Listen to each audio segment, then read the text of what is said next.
Back in June, South Korea's efforts in the space industry hit a major milestone with the successful launch of its first domestically developed rocket, NURI. But the story of NURI's development was full of ups and downs. Our Shin Ye-eun talked to the researchers aboard this project to hear what happened behind the scenes.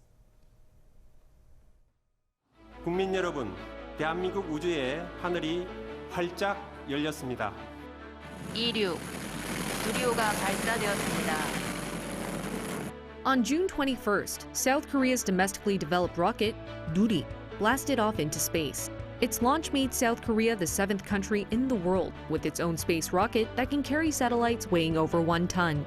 Behind this historic feat were the sweat and tears of some of the country's top researchers at the Korea Aerospace Research Institute. It's been through thick and thin, tasting failure during NURI's first blastoff in October last year. 까지 지금 마지막 계단 하나가 남아 있다고 생각이 듭니다. 그 내년 5월에 그래서 성공시킬 수 있도록 격려를 부탁드리겠습니다. Then, seeing NURI soar up to space without a glitch, I came to talk to some of the engineers here to hear what happened behind the scenes. What Korea's engineers remember the most is when NURI's second launch date was indefinitely delayed. Just before NURI was set for blastoff on July 15, Korea found an error with the sensor of the oxidizer tank. They decided further inspections were needed and sent back the rocket to the assembly building. We always made jokes that we just wanted to get the NURI launch over with. Our team wanted to erect the rocket as soon as the weather cleared up. It may be our team's destiny, but we're always the first in and last out. First to make preparations and the last to check if everything went all right. But just 5 days after detecting the glitch, Korea was ready again. The team of combustion chamber engineers still remember how nervous they were, mainly because the biggest hurdle when developing NURI was fixing the combustion instability in the rocket engine. To see 4 of our 75-ton engines attached onto NURI and then see it safely ignite and go up, I was so happy that I had goosebumps all over. Executive Director Ko Jung-hwan was especially happy. As one of the earliest engineers to join Korea, he had witnessed how far Korea had come in aerospace technology. In the early 2000s, he helped South Korea develop its first space launch vehicle, NATO.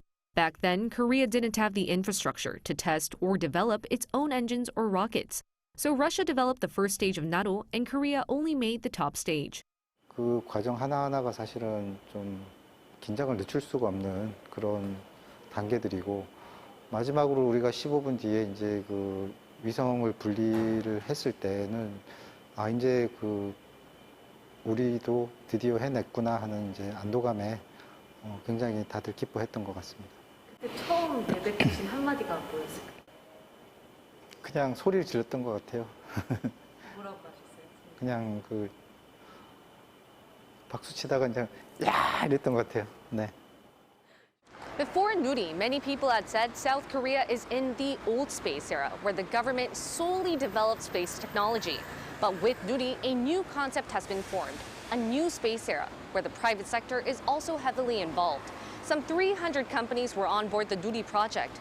And if I borrow Korea's words, they said they couldn't have done it without them. Like Korea Aerospace, which was responsible for manufacturing the heart of NURI, the engine. Korea Aerospace made NURI's liquid engine to withstand temperatures as low as minus 180 degrees Celsius and as high as 3,300 degrees. You can't learn how to make liquid engines for rockets anywhere in the world. It's confidential. So at first, we struggled to assemble the liquid engine to the rocket itself. We had to spend countless nights making revisions. When I first joined the team 8 years ago, I had just gotten married. I could hardly go back home to my wife due to the excessive workload. From 2016, Korea Aerospace made 34 engines weighing 75 tons and 12 weighing 7 tons. There's more projects waiting ahead of them, especially since the third NURI launch, scheduled for early next year, is when the private sector will take over the role of Korea. Universities also joined the NURI space mission. A total of 4 universities attached their self-developed cube satellites onto NURI. Chosun University was the first to release their satellite. I came to talk to the team to hear about their years-long journey. Taking part in the NURI project was especially nerve-wracking for Chosun University. They said they were the only second-tier university to be selected as finalists from the 2019 CubeSat contest, held by Korea and the Science Ministry to foster talent that can develop small and cheap cube satellites. We really wanted to succeed to prove to those that doubted whether second-tier university students belonged in this project. We wanted to break those stereotypes. But when things didn't work out the way we wanted, we were worried that people might assume it's because our university isn't ranked as high as the others. Chosun University successfully separated their mini satellite at around 5 p.m. on June 29, but they're still trying to achieve two-way communication. So is Yonsei University, the last to separate their cube satellite of all four universities. KAIST and Seoul National University, on the other hand, have successfully achieved two-way communication with their satellites. Regardless of these results, though, they say each university that participated in the NURI project should be proud. We were there to see the last 3-4 years those students poured into their work. It upsets us to hear our fellow colleagues face such social stigma. Being in the same field as them, we know which areas they excel the most in. We all just have different expertise, but we all put in the same amount of hard work.